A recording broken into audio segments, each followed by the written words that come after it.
it's Rhianna. Welcome back to my channel and another trying to conceive update.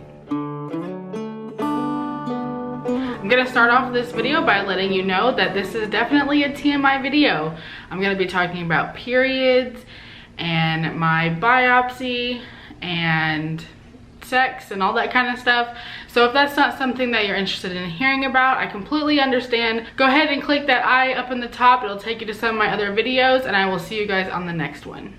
So my last full trying to conceive update video was about 2 weeks ago. If you've missed any of the videos, I'll have links up in the eye, you can check them out. But basically, long story short, my periods were really weird and I wasn't getting pregnant. Made a doctor's appointment. During my exam, they found some abnormal things and they sent me to do a whole bunch of testing. Yesterday, I actually had my endometrial biopsy, and I'm gonna talk about that a little bit later. But first, I just wanna talk about the actual trying to conceive update part. So, as most of y'all know, unless you're brand new to my channel, I've been doing keto for almost 2 years now. Actually, July 3rd will be 2 years keto. So I've lost a lot of weight. I have recently started doing intermittent fasting, and surprisingly, this is kind of funny, my period was actually normal, my cycle was actually normal this past month. So my last cycle was 27 days, and once I realized that my cycle was normal, 28 days, so it was 27, which is fine, I realized that, ooh, maybe it's normal again, and let's see what's gonna happen.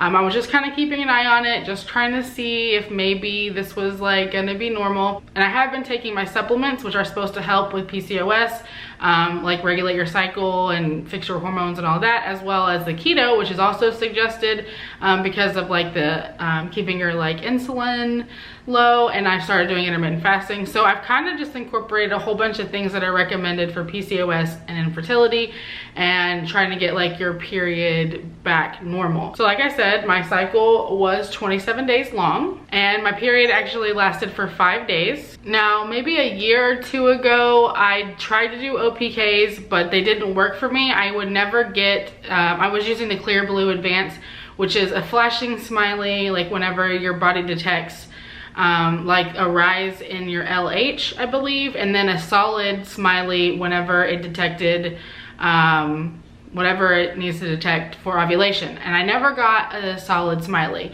Also, whenever I was doing my OvuSense, which was a temperature tracking, basal body temperature method, I also never got a confirmed ovulation except for once, but I think it may have been incorrect. So with saying that, I did start using OPKs this cycle just to kind of see, a lot has changed since then. I've lost more weight, I'm doing the intermittent fasting, I'm taking my supplements.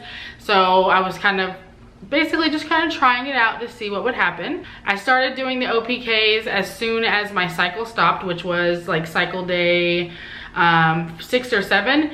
I started getting the flashing smiley faces on cycle day 8. It's currently cycle day 12. We are using the Pre-Seed, which is the recommended lubricant that's safe for when you're trying to conceive. So we have been using that. So we've been in the fertile window now for 4 or 5 days, and we've been intimate every other day until I think today we're gonna start every day for the next 1 or 2 days, because if my cycle is regular and I do ovulate, I will ovulate in 2 days. And so I want to make sure that there's lots of availability for it. I did talk to my doctor after my biopsy and asked if it was okay that we continued to be, sexually active and try the cycle, and he said absolutely, there's no reason to skip this cycle, which was good news. So we did actually have sex last night after my biopsy, which was a little bit nerve-wracking because I was really afraid it was gonna hurt because the biopsy was so terrible. So that's actually what I'm gonna talk about now. So the biopsy, I didn't even honestly know exactly what it was going to entail. I knew that they had to, they were going to be taking a sample of my uterine lining, which meant they would have to go inside. So they do that by doing a vaginal, kind of a pap smear, but they actually go inside the cervix. Ow. Guys, ow. Jonathan has been going with me to all the appointments, basically starting from the ultrasound because after that first one, whenever my doctor, or actually it was a nurse practitioner, mentioned that there was some abnormalities, I kind of was like, okay, Jonathan needs to be with me for one, because if I'm getting any type of news, I want to make sure that I'm like remembering everything, and also just because he's my husband and I feel like he should be there for this process. Like, I mean, this is a big deal. So he was there with me yesterday during the biopsy, and he held my hand and everything. It was really sweet. It was so painful. Like, I couldn't stop myself from like crying out in pain. Like, I didn't scream or anything, but like I was definitely uncomfortable. And honestly, to me, it felt like he was chiseling away, like he had a skin punch. It did not feel like he was inserting anything. I mean, and there was something that was like a tapping. So I don't know, guys. I just know it hurt real bad. Afterwards, I did have some cramping and some spotting, but it seems to be clearing up now, so that's good.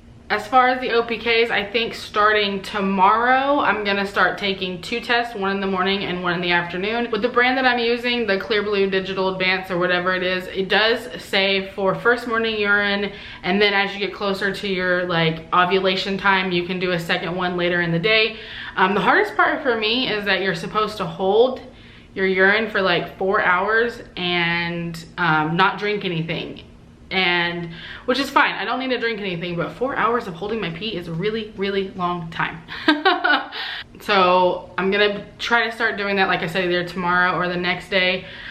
If this cycle is missed, if we don't get a big fat positive this month, then I think I'm gonna be ordering my Ovusent so I can do the OPKs and the Ovusents. The temp tracking for me is really beneficial because I can see what's exactly happening. Like right now, I don't know if like my temps are up in my body. Like, I'm not gonna know if I just maybe missed it on the OPK and I just didn't pee on it at the right time, if I don't get the solid smiley face.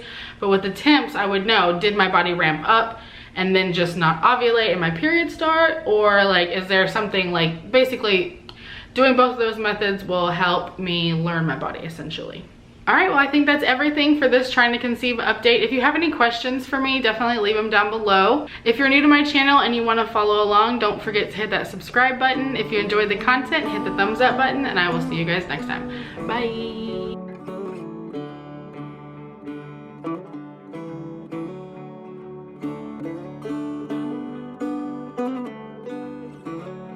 And today I weighed in at 236.6, which is a loss of 2.2 pounds.